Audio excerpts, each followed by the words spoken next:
right, gang, well, here we are, another installment with the dirt bike community. We're here at the Edge Power Sports in Draper, Utah. Got Jeff Boone's bike here. We're going to do some SAG suspension setting on it.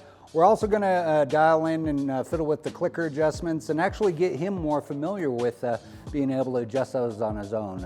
Unfortunately, that part is always kind of a dark art, and it's really kind of seat of the pants, how you want the bike to feel for you. I've talked to a lot of clients over the years, and one of the things that really kind of stymies me is I've actually heard kind of the same little story. I've ridden the bike for all these years, and I never touched the suspension. Unfortunately, that means they missed out. They were riding the manufacturer's bike, and they weren't riding their bike. So we're going to make this Jeff's bike instead of Husqvarna's. So some things we would need to talk about is setting the sag on the bike. One of the reasons why we want to set the sag is that's actually going to keep the bike suspended at a proper height with our rider weight. Now, depending on if you're riding with a lot of gear, a backpack, depending on what style of gear, maybe you've got some heavier, lighter boots, whatever you prefer riding with or whatever your gear setup is, you want to adjust your sag height for that. So I've asked Jeff to come in with his riding boots, his backpack, and I think we'll be able to get him pretty close to that setup on it.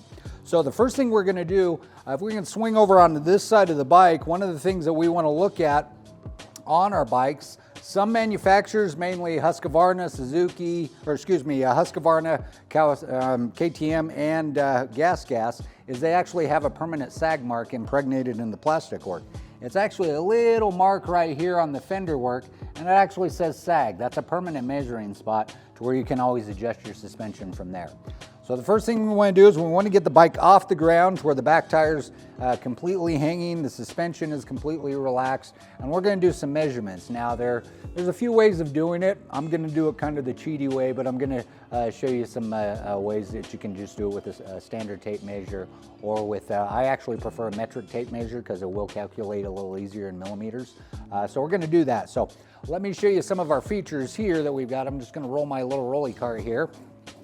So you can either use just a standard tape measure. This one is my actual sag suspension tape measure. It's actually measures in millimeters and standard. Now this is what I really prefer because it makes your job so much easier. It's just a sag tool, okay? It's actually got your marks on it. Ideally what you're looking for is you're looking for about 100 to 105 millimeters of sag. Now that's pretty standard on the KTMs, the Husqvarnas, and the Gases. Depending on your brand of motorcycle, you may want to do a little research and find out what the standard sag is on that. Most motorcycles, you're going to find that it's 30 millimeters of overall sag or overall travel of that motorcycle. So if you can calculate out what that full length is and then minus that 30 from there, then you're pretty good to go. So first thing we're going to do is we're just going to take our sag measurement and we're going to set our tool at 0. So you can either go center the axle if you don't have an axle plug, or you can lock it in right here. Since he doesn't have the axle plug, we're just going to set it here. We're going to adjust our measurement tool at 0, and you just lock that little pointer down, and that's going to be fixed for you, okay? Now what we're going to do is we're going to loosen up the collar on the shock for the spanner wrench ring. So we can swing around this way, we can kind of peer into the bike a little bit. Some bikes have locking collars, some don't. Some actually have a double ring that you just loosen one and then you can turn the other one. Now, if your bike actually has dual lock rings on it, basically if the upper one spins while you're spinning the lower one, that's okay because you're still adjusting it. Just get a last little knock on that upper lock ring and that'll cinch everything in. So we're just going to take our Allen wrench here. We're going to loosen that upper lock collar. Now that spanner ring is nice and free. Okay, now there's a couple ways you can do this. Typically, I find that on the Husqvarnas and the KTMs and the Gases, sometimes it's kind of a bear to get a spanner wrench in there. So a lot of times what we'll do is we'll kind of cheat and we'll just actually spin that with a screwdriver. So we can get you all dialed in from there. So now that we've got that zeroed out on our measuring tool, we've got that loosened up, we're going to set the bike on the ground. And here's where I'm going to ask my cohort Randy to help us out a little bit. So he gets to be a famous star tonight. So Jeff, I'm going to have you hop on your bike. Randy's going to balance you from the front end of the bike. I'm going to have you standing in your attack position. So balls of your feet Yep. Get my bag too? Oh yeah, grab your bag. Yep, that'll add the weight to it. Now the reason we want to be standing on the motorcycle is that's really where we spend the majority of the time. So you don't ever really want to adjust the sag while you're sitting on it. If it was a sport bike, something like that, yeah. But since we're on our dirt bikes, we want to be in a standing position. So Jeff's got all his goodies on here. All right, so balls of your feet, standing, a little bit of chest over your number plate. Perfect. I'm going to take one more measurement. So just off that 0 point. Wow, Jeff, you're actually right on the numbers. You're sitting at 105 millimeters of sag. So really that's what we're looking for, is just that amount of sag when he comes down on the bike, is that 100 and 105, okay? Good. Actually, let's double check that one more time, Jeff. I apologize. I may have misread that. Yeah, so go ahead and hop on and give it one little bounce. Perfect. Yeah, you're pretty dialed. You're actually sitting right at about 103 millimeters of sag. So yeah, that's pretty golden right there. So we don't have to do much on the adjustment on that. Now, some things you're gonna wanna be mindful of, gang, when you are adjusting your sag. Usually this takes about 3 people to do. The pilot, someone running the tool, and someone balancing. One thing you're going to discover is after you've got that first sag number, that 100 to 105, depending on the model of bike that you got, then you're going to want to measure your free sag. And this is actually going to tell you if you have to actually respring. So say for instance, we really had to crank down that spring to get that ideal 100 to 105 millimeters. Then you're going to do one more measurement. You don't want to pull by the back fender or where that measurement mark is, because that's going to change your measurement. So ideally you're going to have someone right from one side of the bike or the other. So I'm going to pop this up, and they're going to pull it all the way up to 0 to where the back tire is almost off the ground. They're going to set their tape measure and measure from that point and let it sag naturally. You're looking for about 30 to 35 millimeters of free sag.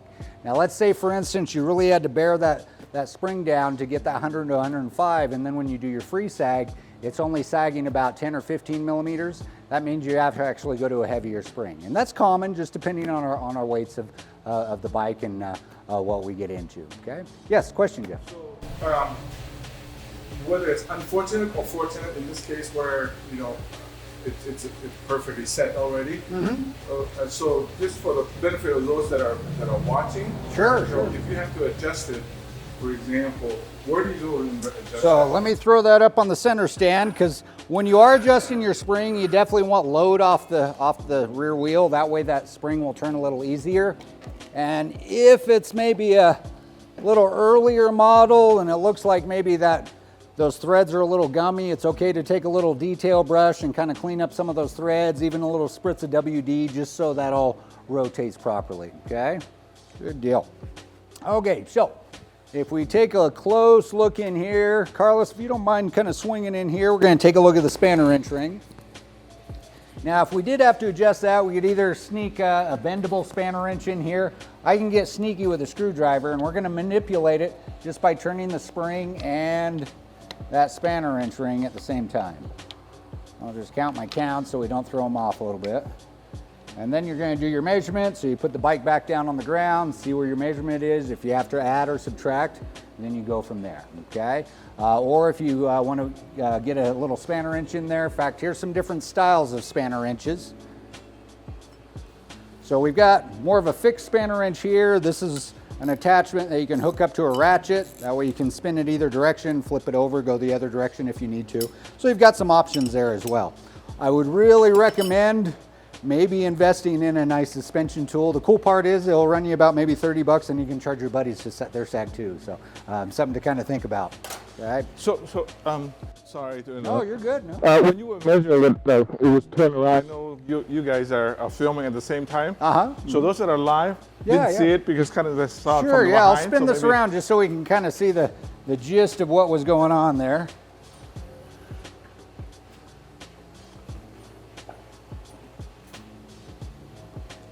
Perfect. So you can either use measuring tape, you can measure this out, memorize or write down your number. I would definitely write it down because you're going to have a lot of numbers going through your head and you'll always forget what it is. So note that first measurement down. So where are you measuring from? So on your bike, you actually have a permanent sag mark impregnated into your body. Okay, so you want it right there for other bikes? Is that Yeah, where you want other it? bikes, if you don't have it, a piece of electrical tape or a black magic marker mark, just so something that you're always going to have that reference point, and you can always go from there. Gotcha. So that way it doesn't move on you. That's one of the brilliant things about the Husqvarnas and the KTMs and the gases is they were smart enough to put a permanent mark in there to where you can always reference from it. So you measure from there down to center of the axle, or if you've got an axle plug, you can actually lock your little pin right in here, and then you're going to set 0 from that point. So you can adjust this and then just lock this down. If you have mini bikes, you can spin it over and you've got a lower set scale on that as well. So that would be your first measurement, and Yep. then you follow up with someone the rider hopping onto the bike. Exactly. Yep. So you've got to get that 0 mark first with nothing on the bike, suspension fully extended. Then we get you on the bike, have you do a little bounce, just kind of see where it's at, and then we adjust from there. And how do you, once you have somebody on there, are you measuring from the same place again? Yep, always the same place, because if you're moving around, that's actually going to change your distance measurement on that too. So that's why if you don't have a sag mark, I'd recommend maybe put a piece of electrical tape or something to where you can measure top or bottom of that, and then it's going to be a fixed point for you, and then you're good to go. I've got bikes that I do fiddle with my suspension quite a bit, so I actually just took a razor blade and put a cut in the plastic and magic markered it so it stayed in there permanent.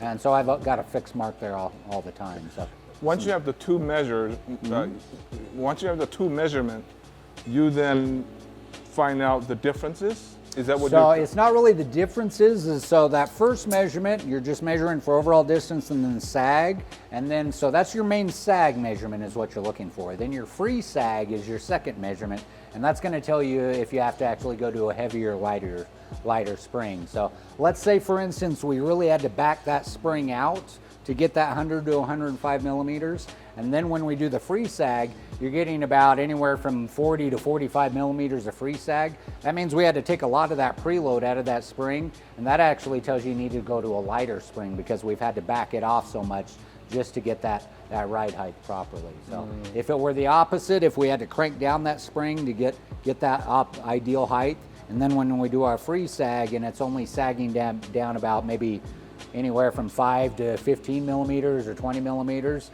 then it's telling you actually have to go to a heavier spring. So ideally you're looking for about 30 to 35 millimeters of free sag on that second So for measurement. people that are novice like myself, that don't understand what's the benefit of sag, or when you're not setting it correctly, what are the harms?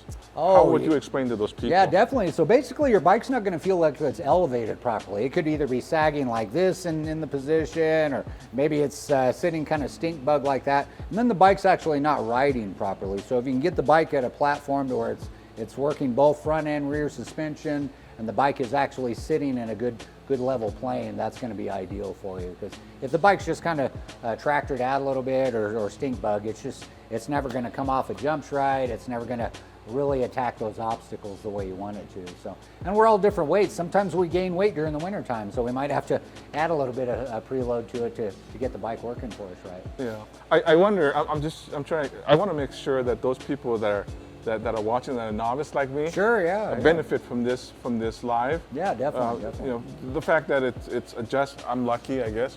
You know, we don't have to do a lot. But I think maybe you're lighter than I am. Maybe you might want to get on there and see what would be the difference and what you would have to do to. How much you weigh? 165. Okay, yeah, I weigh about 140 on a heavy day. So yeah, it's so really we'd have to back it out a little bit, and then we'd have to adjust from there. So I'll have to have you run the measuring stick to do it though. So well, maybe Randy can do that. I'm just not professional enough to do it. So. Yeah. Well, actually, this is a good opportunity for you to learn as well. For me to learn. So we're going to do that. So let's get it set on the ground. Well, actually, let me get my 0 mark again because I kind of fiddled with this. So we're going to set this right at 0 mark. Going to lock our pin down, or if you're running a tape measure, just measure that and write that measurement down. Okay, so show me. Yeah. So right now, we're set right at 0. Okay. Okay, now when I get on the bike with it on the ground, ideally we're looking for about anywhere from 100 to 105 millimeters of sag on it. Okay. Now I can probably guarantee I'm probably going to be sitting probably about 90-ish or somewhere right around there. So we'll see where it looks and go from there. All right. Randy might have to help me. All right. Set that down. Now I'm a shorter guy, gang, so this helps out too. If you are packing your bike up the way I do, I just don't have the legs to get it up this height. Put your bike in first gear, and that way that wheel doesn't roll on you when you are lifting it up on the ground. All right, so ideally balls of your feet, a little bit of chest over your number plate, and give it a little bounce like that, just kind of settle the suspension in. So Jeff, go ahead and measure that out now. Okay. Just tell us what our number is going to be at. Okay, how does this thing move? You don't need to adjust that. Nope, just see where it's at. Reads on that line. Oh, I see. Just right here? Yep. It is 70. 70? Yeah, so we'd have to lighten it up quite a bit for me. So. Okay. But then again, I'm not wearing any gear, no backpack, no helmet, no boots, Right. all those things. So if that were the case, we'd have to take that spring tension out just to get the ride height set right. So, Okay. so that would be the case on me if I were riding the bike. So, I see. So yeah, that's pretty much how you set that up. Hopefully that makes things clear on that. And if there's any ever questions or anything, That's really helpful. email because in and I know there's a lot of people that are like me that just suspension don't know is a dark art. Yeah, it's definitely a dark art. So I hope that kind of clarifies on how to set up your sag. So once again, just get your bike up on the stand. You're going to take a base measurement, note that measurement down. Then you're going to get your pilot on the bike, see where it's measuring out from there. And ideally, you're looking for about 30% of overall sag of the full distance of the measurement. Fortunately, I've got the spec numbers for the Husqvarna, so it's 100 to 105 millimeters of sag, so it kind of works out pretty good on that part. And then remember, you want to do your free sag measurement, so then you're just going to set the bike on the ground. Actually, let's check that out, Jeff. Let's see where we're sitting at. So what I'm going to have you do is you're just going to put that right in there, and you didn't move that, right? Nope. Okay, don't move that. I'm going to pull the bike all the way up to, it'll be read 0, and then you're going to read how much it sags down naturally, okay? So hang on to that. And ideally, you want to pull back from a good solid base versus the fender, because that can change the measurement. So we're just going to measure up, set that at 0. Okay. Okay. Where are we sitting at? At 30. Perfect. Yeah, you're set right, man. Yeah, that's right where you want to be. Awesome. Good deal. Let's put this back up here. Yeah, so ideally, your free sag, you're looking for about 30 to 35 millimeters of free sag. Yeah, you're set, man. Good deal. All right, well, I hope that kind of clarifies up on how to set up that suspension a little bit. I know we are live, but we're going to kind of break this up into a couple little segments here. So if anybody does have any questions, feel free to chime in or give us a shout at the Edge Power Sports. We can definitely help you out on any of that information and get you dialed in. We can also do respringing. We've got drop-in cartridges with 8 kits. Those will really make you a pro rider out there. So there's a lot of cool stuff out there in the suspension market.